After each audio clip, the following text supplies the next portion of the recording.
ನಾಳೆ ಶ್ರಾವಣ ಮಾಸದ ಕೊನೆಯ ಮಂಗಳವಾರ ಅಜ ಏಕಾದಶಿಯ ಮಹಿಮೆ ಮತ್ತು ಆಚರಣೆ ಮಾಡುವ ದಿನ.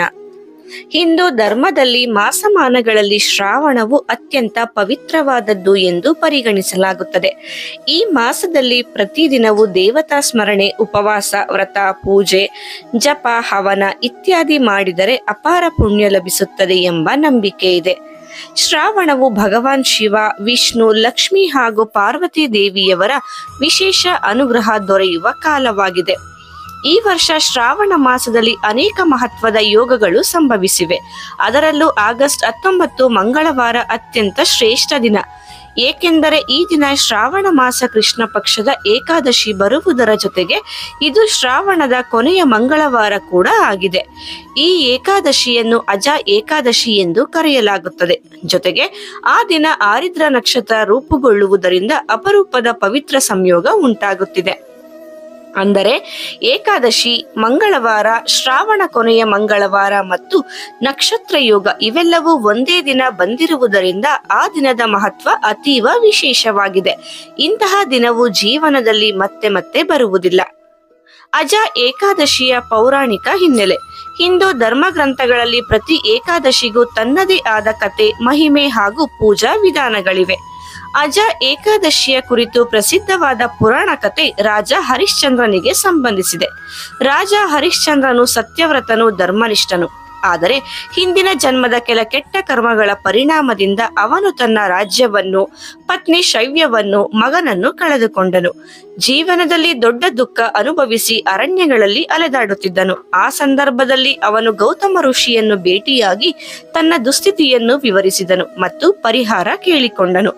ಗೌತಮ ಋಷಿಗಳು ಅವನಿಗೆ ಅಜ ಏಕಾದಶಿಯ ವ್ರತವನ್ನು ಶ್ರದ್ಧೆಯಿಂದ ಆಚರಿಸಲು ಹೇಳಿದರು. ಹರಿಶ್ಚಂದ್ರನು ಅವರ ಸೂಚನೆಯಂತೆ ಸಂಪೂರ್ಣ ಭಕ್ತಿಯಿಂದ ಈ ವ್ರತವನ್ನು ಕೈಗೊಂಡನು. ಅದ್ಭುತವಾದ ಫಲ ದೊರೆತು ಅವನಿಗೆ ತನ್ನ ರಾಜ್ಯ, ಪತ್ನಿ, ಮಗ ಎಲ್ಲವನ್ನೂ ಮರಳಿ ಸಿಕ್ಕವು. ಆ ದಿನದಿಂದ ಅವನು ಪ್ರತಿಯೊಂದು ಏಕಾದಶಿಯನ್ನು ಆಚರಿಸುತ್ತಿದ್ದನು. ಈ ಕಥೆಯು ನಮಗೆ ಒಂದು ಪಾಠವನ್ನು ಕಲಿಸುತ್ತದೆ. ಭಗವಂತನ ಮೇಲೆ ಭಕ್ತಿ ಇಟ್ಟರೆ, ಏಕಾದಶಿಯಂತಹ ವ್ರತಗಳನ್ನು ಆಚರಿಸಿದರೆ ಜೀವನದಲ್ಲಿ ಯಾವ ಸಮಸ್ಯೆಯಾದರೂ ಪರಿಹಾರವಾಗುತ್ತದೆ. ಏಕಾದಶಿಯ ಉಪವಾಸವು ಅತ್ಯಂತ ಶ್ರೇಷ್ಠ. ಧರ್ಮಶಾಸ್ತ್ರಗಳ ಪ್ರಕಾರ ಅಶ್ವಮೇಧ ಯಾಗ, ರಾಜಸೂಯ ಯಾಗ ಇತ್ಯಾದಿ ಮಹಾಯಾಗಗಳಿಂದ ದೊರೆಯುವ ಪುಣ್ಯ ಫಲವನ್ನು ಏಕಾದಶಿ ಉಪವಾಸದಿಂದಲೂ ಪಡೆಯಬಹುದು ಎಂದು ಹೇಳಲಾಗಿದೆ.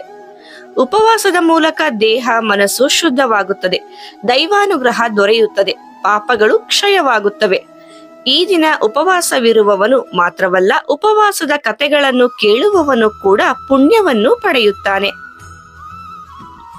ಅದಕ್ಕಾಗಿ ಅಜ ಏಕಾದಶಿ ಎಂದು ಯಾರು ಭಕ್ತಿಯಿಂದ ಉಪವಾಸ ಮಾಡುತ್ತಾರೋ ಅವರು ಸಂಪತ್ತು, ಆರೋಗ್ಯ, ಸಂತೋಷ, ಕುಟುಂಬ ಸೌಖ್ಯ, ದೈವಾನುಗ್ರಹವನ್ನು ಪಡೆದುಕೊಳ್ಳುತ್ತಾರೆ. ಶ್ರಾವಣದ ಕೊನೆಯ ಮಂಗಳವಾರದ ಮಹತ್ವ.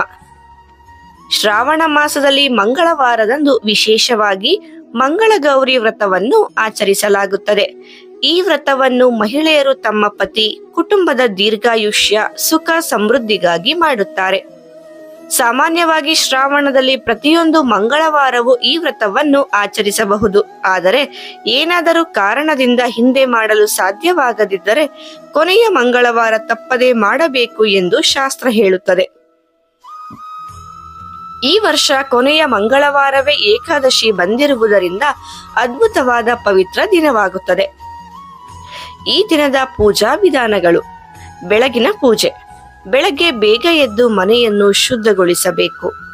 ಮಹಿಳೆಯರು ಕಾಲಿಗೆ ಅರಿಶಿಣ ಹಚ್ಚಿ ಹಣೆಗೆ ಕುಂಕುಮವನ್ನು ಧರಿಸಬೇಕು. ಮನೆಯ ಬಾಗಿಲಿಗೆ ರಂಗೋಲಿಯನ್ನು ಹಾಕಿ ದೀಪಾರಾಧನೆ ಆರಂಭಿಸಬೇಕು.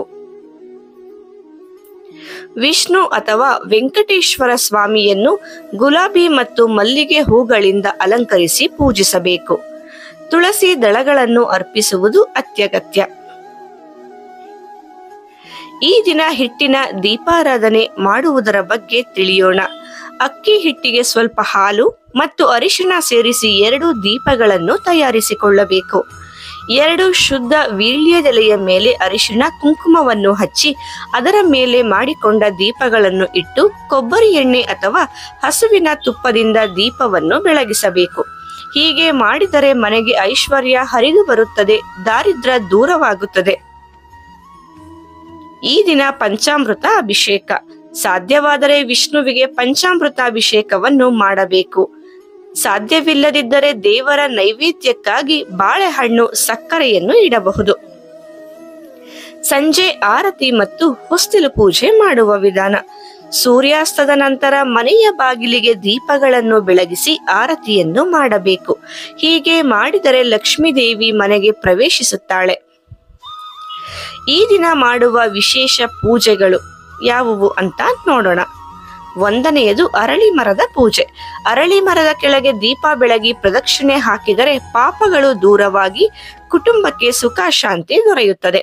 ಎರಡನೆಯ ಪೂಜೆ ಗೋಮಾತೆಯ ಪೂಜೆ. ಗೋಮಾತೆಗೆ ಬಾಳೆಹಣ್ಣು, ಹಸಿರು ಹುಲ್ಲು ನೀಡಿದರೆ ಅಪಾರ ಪುಣ್ಯ, ರಾಜಯೋಗ ಲಭಿಸುತ್ತದೆ.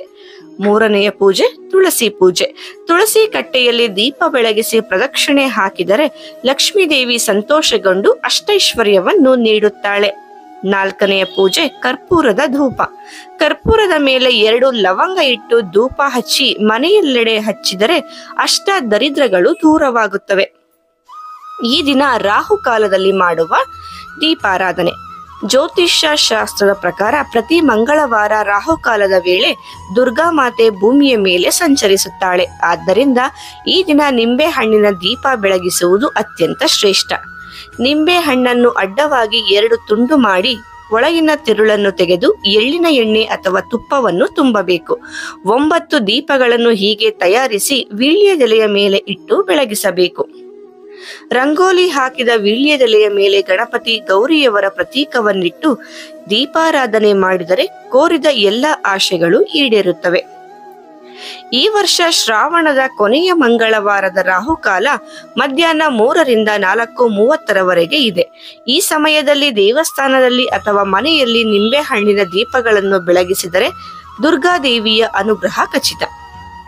ಈ ಶ್ರಾವಣ ಮಾಸದ ಕೊನೆಯ ಮಂಗಳವಾರ ಹಾಗೂ ಅಜ ಏಕಾದಶಿಯ ಅಪರೂಪದ ಸಂಯೋಗವು ಅತ್ಯಂತ ದೈವಿಕವಾದದ್ದು.